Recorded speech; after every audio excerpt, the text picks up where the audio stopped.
নমস্কার বন্ধুরা, কেমন আছো তোমরা? সবাই নিশ্চয়ই ভালো আছো, আমরাও ভালো আছি। তো আজকে একটু অন্যরকম ভিডিও করছি। ভিডিওটা হচ্ছে পুজো থেকে শুরু করলাম। আর এখন কটা বাজে, পুজো দিচ্ছি তখন ওই 1টা কি 1:30 বাজে। সকালে রান্নাবাড়ি করে সেদিন ছিল হচ্ছে রথযাত্রার পুজো। রথযাত্রা ছিল, সেই অনুযায়ী সেই জন্যই আমি একটু পুজো দিচ্ছি বাড়িতে। কারণ আমার না ডেইলি পুজো দেওয়াটা হয় না, পুজোটা মাই দেয়। আর আমার হয়েই ওঠে না পুজোটা দেওয়া, কারণ আমার মেয়ে স্কুলে যায়, তারপরে আমাকে তাড়াতাড়ি সবাই 10টার মধ্যে বেরোয়ে যায়। আমার রান্নাবাড়ি করতে করতে তারপরে আবার মেয়েকে আনতে যেতে লাগবে, এই জন্য অনেক তাড়া থাকে, পুজোটা দেওয়া হয় না। তো আজকে একটু সময় পেয়েছি, তার জন্য পুজোটা দিচ্ছি আজকে। তার মধ্যে ছুটির দিনও ছিল, আবার পুজো একটা ভালো রথযাত্রা, ওই জন্য পুজোটা দিচ্ছি। তো সব কিছু রেডি করে নিয়ে আবার একটু আমি সিন্নিও দিব, তার জন্য অল্প করে একটু সিন্নি প্রসাদও দেবো, তাই সব জোগাড় করে নিয়েছি। নিয়ে যে পুজোটা দিয়ে নিচ্ছি, পুজোটা দিয়ে তারপর নিচে যাব।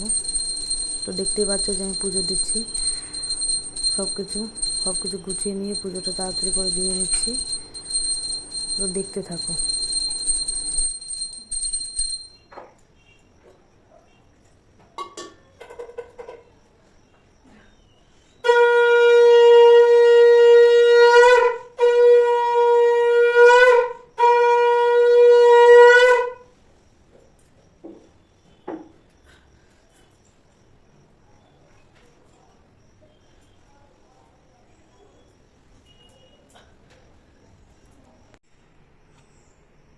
আবার এদিকে দেখো পুজোটা ওখানে হয়ে গেছে।